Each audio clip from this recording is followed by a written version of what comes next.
शुभम नीति को समझा कर सो गया, लेकिन नीति उन बातों को मानने को तैयार नहीं थी।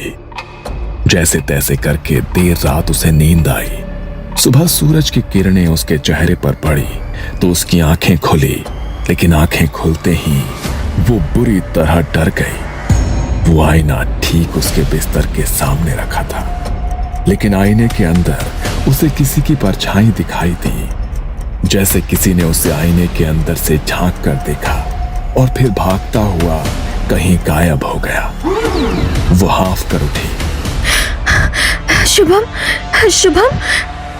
अरे क्या हो गया नीति? अरे तुम इतनी घबराई हुई क्यों हो? अरे इस तरह चिल्ला क्यों रही हो? ये आईना यहाँ कैसे आया? मैंने आंखें खोली और सामने आईने में देखा तो ऐसा लगा जैसे आईने के उस पार से किसी ने मुझे देखा और फिर कहीं गायब हो गया। सुबह उठते ही सामने आईना देखोगी तो भ्रम तो हो ही जाएगा ना।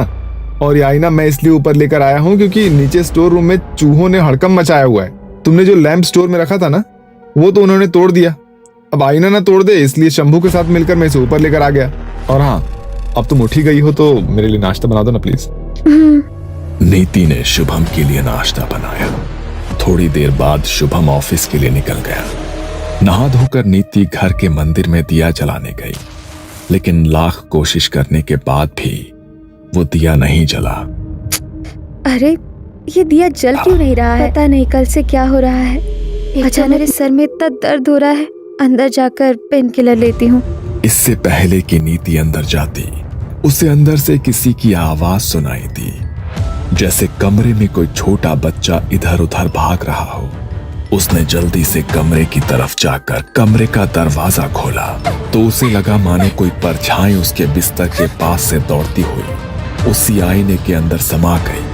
नीति आईने के सामने जाकर खड़ी हो गई। उसे डर लग रहा था, फिर भी उसने ध्यान से आईने की तरफ देखा।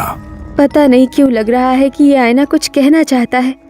इसे देखकर दादी की कही हुई बातें याद आ रही है कि इस आईने के उस पार जरूर किसी का घर है। नीति ने यह कहते हुए आईने को हाथ लगाया। आईने के ऊपर सीधी तरफ एक अजीब सा निशान बना हुआ था। नीति का हाथ जैसे ही उस निशान पर लगा, नीति को एक जोरदार झटका लगा।